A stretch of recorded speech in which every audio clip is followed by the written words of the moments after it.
In this section, we're going to learn how to keep the reader reading using 4 techniques.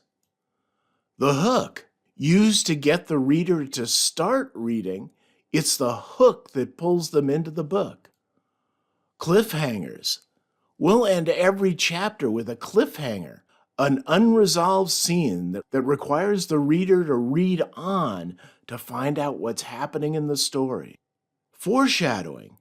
References to exciting scenes that will happen later in the book. And pacing.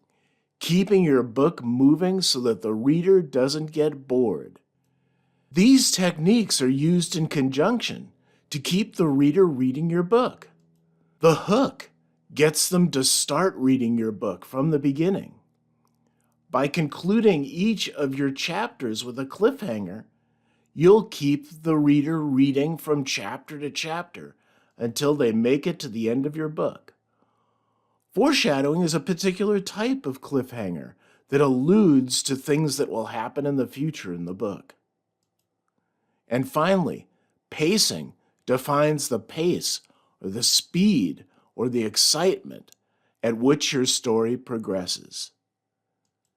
And with that said, we're ready to discuss the first technique, the hook.